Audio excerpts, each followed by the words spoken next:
जय सेवा, जय जोहार, जय गोंडवाना, जय फड़ापेन। साथियों, एक शानदार कहानी मैं आज आपके लिए लेके आया हूँ। ये कहानी भगवान, जिसे पंचतत्व फड़ापेन कहते हैं हम, वो और एक शराबी के ऊपर ये मेरा कहानी है कि एक गांव में एक शराबी होता है। वो डेली तो नहीं, बाकी कभी कभी शराब का सेवन करता है और एक बार उसे शराब का नशा बहुत ज़्यादा हो गया। बारिश का महीना था, वो रोड के किनारे ही शराब के नशे में धुत सो गया। उसको कुछ खबर ही पता नहीं। तो तेज बारिश हो रहा था, आंधी तूफान भी चल रही थी, बादल भी गरज रहा था, बिजली चमक रहे थे। तो वो शराबी सोए सोए क्या बोलता है भगवान से, ये भगवान, ये तुम क्या कर रहा है? मैं यहाँ अच्छा खासा सो रहा हूँ, तुम मेरा फोटो खींच रहा है। शराबी बोलता है नशे में, जो बिजली चमकता है उसको, वो बोलता है कि भगवान मेरा फोटो खींच रहा है। तो शराबी शराब के नशे में भगवान को क्या क्या बोलता है कि तुम मेरा फोटो खींच के फेसबुक, सोशल मोमेंट, व्हाट्सएप में डालेगा, लोग मेरा मजाक उड़ाएंगे, तेरा एक भी काम सही नहीं है, सारा काम उल्टा करता है। ऐसा वो भगवान को क्या क्या उल्टा सीधा बोलता रहता है। भगवान सुन देखते हैं, फिर उनको रहा नहीं जाता। भगवान चल के उनके पास आते हैं और बोलते हैं कि क्या हुआ तुम्हें? तो शराबी भगवान से लड़ने लगता है बड़ी जोर जोर से कि तेरा एक काम सही नहीं है, अभी मेरा फोटो खींच रहा है, तेज हवाएं चला रहा है और तेज बारिश कर रहा है, तेज हवा से फसल गिर के बर्बाद हो रहा है, सड़ रहा है, तेज बारिश से बांध फूट रहे हैं। मतलब तेरा काम बिल्कुल भी ठीक नहीं है, तू एक काम ठीक नहीं कर रहा है, सारा बर्बाद कर रहा है यहाँ। तू एक काम कर, एक बार के लिए मेरे को तेरे जगह और तेरा पावर दे दे, मैं बताऊंगा कि कैसा ये दिन दुनिया को और कुदरत को चलाया जाता है। भगवान दंग रह गए उस शराबी की बात सुनकर। तो खूब सोचे भगवान ने। इसके बाद शराबी से बोला कि ठीक है, एक साल के लिए, एक बार के लिए तुम ये चार्ज ले लो, पूरा कारभार तुम संभालो। शराबी खुश हो गया और बोलता है कि हाँ, मैं चला के दिखाऊंगा कि कैसा चलाया जाता है ये प्रकृति को, कब कितना बारिश करना चाहिए, कब कितना आंधी चलाना चाहिए, तमाम चीजें। तो भगवान ने उसको पूरा चार्ज और जिम्मा सौंप के वहां से चला गया। फिर दूसरे साल की बारिश आई तो उस शराबी के हाथ में तो सारा कुछ था ही। उसने समय समय पे शानदार बारिश कराया, जितना बारिश होना था उतना बारिश कराया।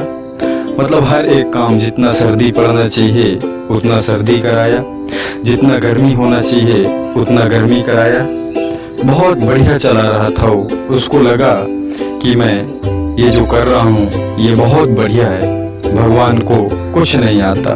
उसने सारे लोगों का मेहनत, सर्दी, गर्मी, बरसात, आंधी तूफान से लोगों को परेशान कर रखा है।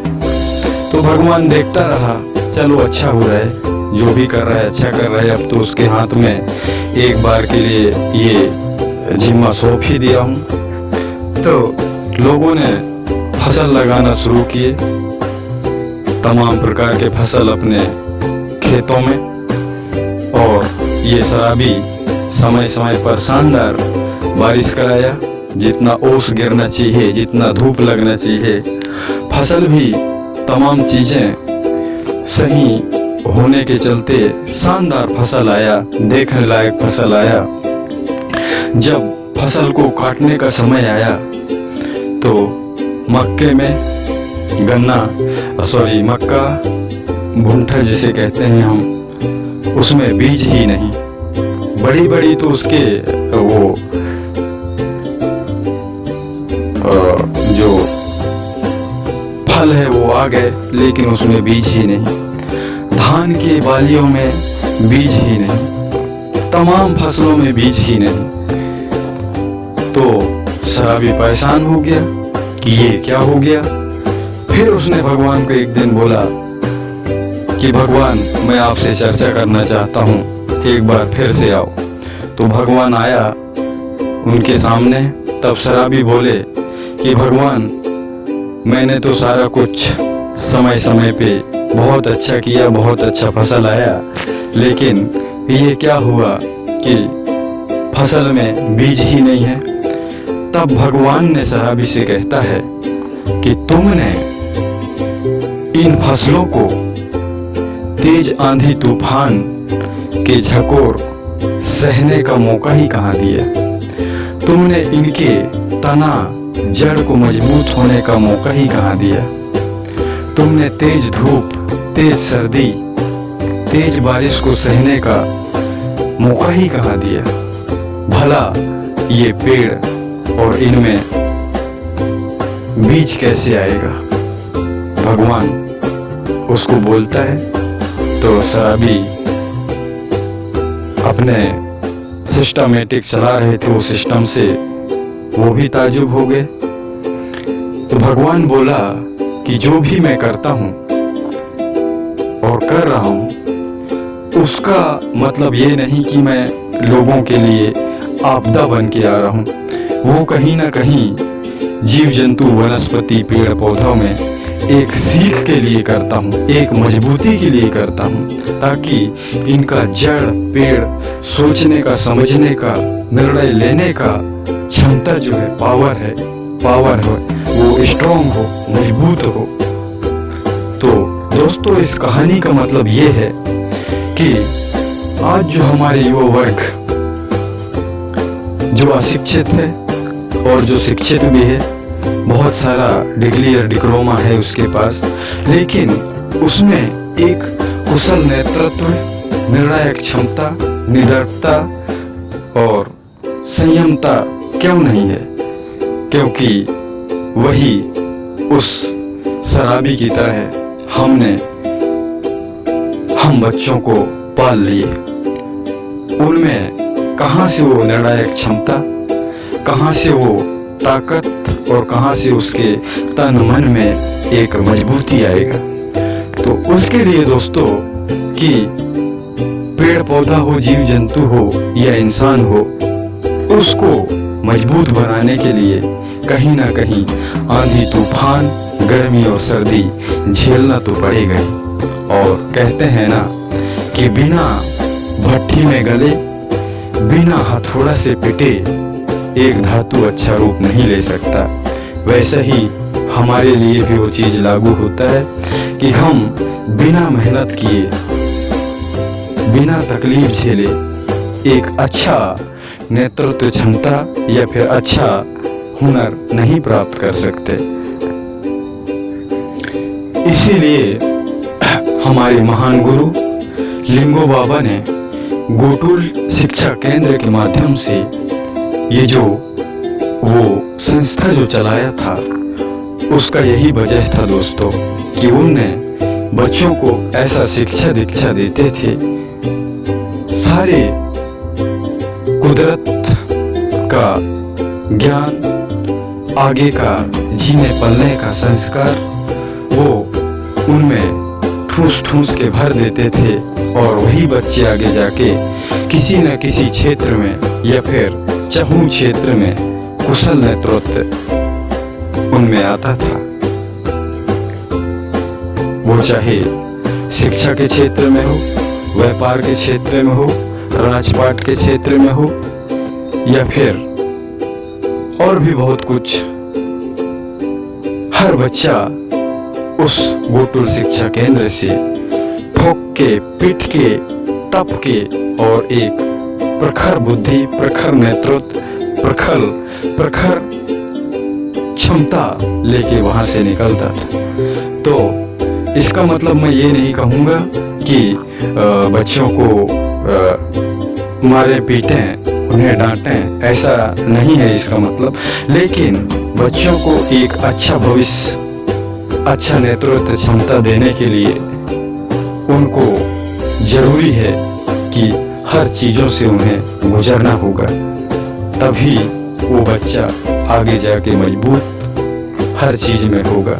और यही कारण है कि हमारे बच्चों में आज किसी भी क्षेत्र में एक निर्णायक क्षमता नहीं के बराबर देखने में मिलता है। उन्हें लिखने बोलने तक नहीं आता।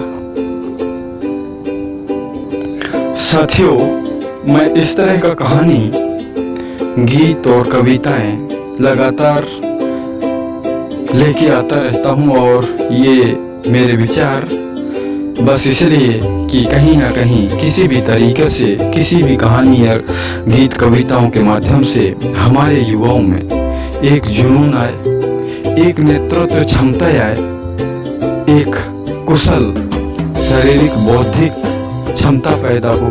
क्योंकि ये 21वीं सदी वो जमाना नहीं रहा दोस्तों जो हमारे लोग जी लिए। यहाँ बहुत कुछ करना है। इस हेतु ये सब विचार मैं आपके लिए लेके आता रहता हूँ। कैसा लगा ये मेरा विचार? हौसला अफजाई भरा मुझे YouTube चैनल के माध्यम से जरूर अवगत कराएंगे। और लास्ट में एक आग्रह और निवेदन करना चाहूँगा कि मेरे YouTube चैनल के इस तरह के संदेश अगर आपको पसंद आते हों तो मेरे चैनल को ज़्यादा से ज़्यादा सब्सक्राइब कर लोगों तक शेयर करें।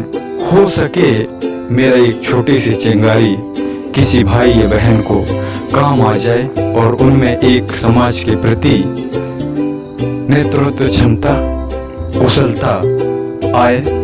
इन्हीं आशा और विश्वास के साथ आप सभी से विदा लेता हूँ। जय सेवा, जय जोहार, जय गोंडवाना। सादर धर्मवीर मरकाम, गढ़ा मंडला, मध्य गोंडवाना।